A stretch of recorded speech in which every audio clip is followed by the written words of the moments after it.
Violence has increased in Knoxville over the past several years. It has. A number of young adults and teens have been killed, as we've reported, prompting some grassroots organizations to step up in the effort to try to curb gun violence. One organization has just been awarded money from the city so it can continue its mission. 6 on Your Side reporter Kristen Gallant has more on that grant and what this organization plans to do with the funds. Hi, Kristen.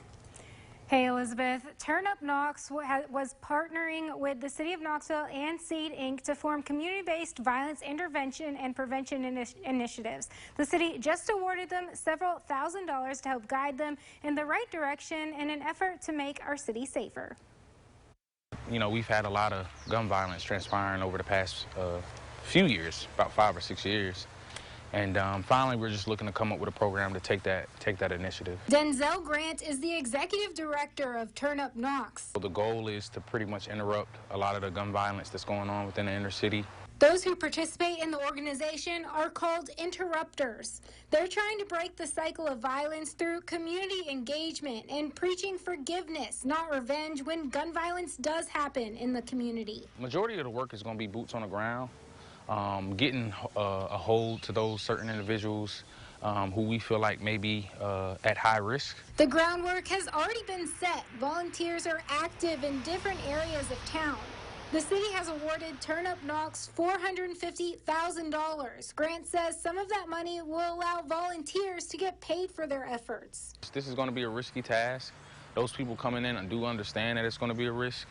And so I felt it was necessary to make sure that we put the right people in a position.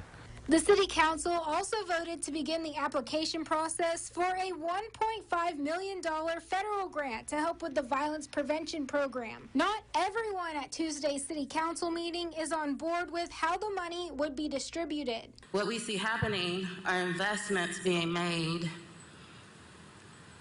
using the Black community as the reason to make the investments. But then when we look at the outcomes, the Black community is not who is being served. Grant said Turn Up Knox's goal is to be an organization that works directly with the community. This money will help them continue to try to make Knoxville a safer place. Our next step is planning, putting ourselves out there, adding to the community buy-in that we already have. Now, along with the intervention program, Turn Up Knox wants to help with case management and create mentorship programs for Knoxville's youth. Lori. All right, Kristen, thank you. And we should mention there are organizations just like this one in other cities, including Chicago. And Grant says he has met with some of their leaders to get some ideas to grow the program here in Knoxville.